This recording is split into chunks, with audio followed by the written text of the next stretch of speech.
Assalamualaikum warahmatullahi wabarakatuh. Selamat datang di blog saya, Syahril bin Sudirman, teman seiman dimanapun berada. Mudah-mudahan hari ini semuanya berada dalam keadaan sehat, dilancarkan segala urusannya, dan mendapatkan rezeki yang halal dan barokah. Seperti di video-video sebelumnya, saya memberikan sedikit uraian singkat. Ya, hitung-hitung sebagai bumbu atau pemanis untuk biar dia itu tidak monoton. Karena kalau biasanya setahu saya atau saya meminta pendapat-pendapat dari kawan-kawan yang lain, belajar Al-Quran itu katanya membosankan. Seperti ini. Orang yang tidak pandai mengaji kemudian disuruh membaca Iqra. Iqra 1 misalnya nih. Abata, ta'aba, a'a'a, ba'a, ta'aba, asana. Nah, itu bosan dia katanya. Katanya itu tidak menarik. Beda katanya kalau baca novel. Itu ada level 1, level 2 katanya. Ada seri 1, seri 2 sampai 100 sekian. Nah, itu membuat orang itu tidak bosan membaca buku. Ini membaca buku ya. Tapi kalau membaca Al-Quran, orang itu menemukan titik jenuh di dalam Al-Quran itu. Kenapa? Karena di dalam Al-Quran itu, dari dulu sampai sekarang hanya begitu-begitu saja. Tidak ada yang aneh dan tidak ada yang berbeda. Surat Al-Fatihah itu terletak di halaman awal. Kalau keluaran Departemen Agama Indonesia. Nah, ini yang keluaran Arab Saudi. Yang di belakangnya ini Al-Ikhlas. Ya, di depannya ini Al-Fatihah. Nah, ini. Nampak kan? Alhamdulillahirabbil alamin. Habis itu alif lam mim zalikal kitabul la raiba fihi hudal lil muttaqin. Nah, dia itu tidak menemukan rasa nikmat katanya membaca Al-Quran itu. Karena begitu-begitu saja. Buka ini Al-Fatihah lagi. Buka tetap halaman depan Al-Fatihah lagi. Tidak ada sesi 1, sesi 2 dan sesi selanjutnya. Nah, paling yang dihandalkan orang itu ketika dia ada kemalangan, ada tetangganya meninggal dunia atau tahlilan, bawa ini surat Yasin. Itu cuman yang sering dilakukan oleh orang-orang, apalagi yang sibuk setiap hari itu mencangkul sawah, menyopir, bekerja, nelayan dan segala macamnya, berdagang, yang tidak ada waktunya.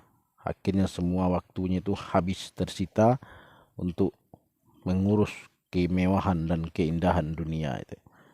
Lupa dia membaca Al-Quran. Padahal di dalam Al-Quran ini Allah sudah menyediakan jawaban untuk problem hidup kita.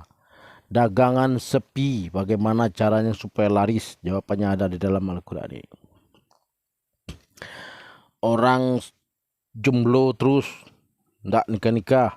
Nah, jawabannya di dalam Al-Quran ini. Kuncinya di sini, ilmunya juga ada di sini. Nah, orang sudah punya keluarga tapi tidak punya keturunan, ilmunya ada di dalam Al-Quran. Jawabannya sudah diletakkan Tuhan di dalam Al-Quran. Nah, kenapa orang itu tidak mau atau mendapatkan rasa bosan ketika membaca Al-Quran? Karena dia tidak punya pembimbing. Itulah yang dikatakan oleh para ulama. Ketika kamu membaca Al-Quran, hendaklah di sisi kiri dan kananmu itu ada yang membimbingmu. Nah, itu artinya carilah guru. Nah, sekarang ini bertebaran guru-guru di YouTube, di internet, di medsos itu, di dunia maya, macam-macam ilmu yang diupload orang ke YouTube itu. Kawan-kawan tinggal mencari di sana itu ilmu pelajaran Iqra. Itu banyak, itu ada ribuan orang yang membuat videonya. Kemudian belajar sholat lengkap. Ada video belajar sholat tahajud, sholat istikharah, sholat sunnah, duha, tahajud, dan macam-macam lainnya. Ini tuntunan sholat 5 waktu. Itu ada di video semua, sudah dikemas sedemikian rupa sehingga gampang untuk dipelajari. Kalau membaca buku seperti ini mungkin repot ya, apalagi kalau kawan itu sudah tua dan agak buta pula dikit, rabun jauh gitu atau rabun dekat, harus beli kacamata, pas duit lagi nggak ada itu. Tapi buat beli kuota ada.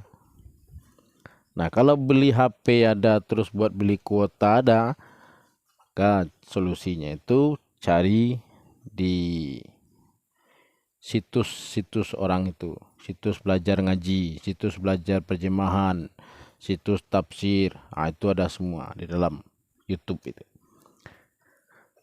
Nah kalau kawan-kawan itu belajar ilmu atau ke orang ataupun ke di media sosial, carilah situs itu yang mengajarkan ilmu tapi dia memakai pedoman Al-Quran.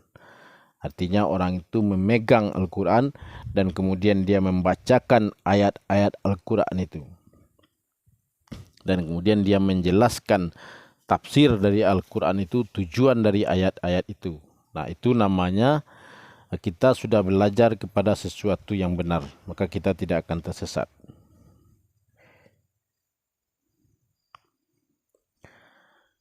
Nah kalau ustadz maupun guru maupun buya namanya macam-macam, dia membuka Al-Quran, kemudian dia menyebutkan Al-Quran. Misalnya seperti ini, surat Al-Kahfi halaman 31, surat ke-18, dan kemudian dia membacakan ayatnya.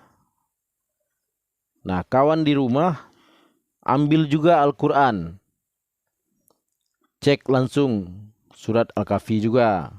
Sebab Al-Quran itu dimanapun berada dia itu sama semua, nggak ada yang berbeda. Nah cek juga surat Al-Kahfi itu.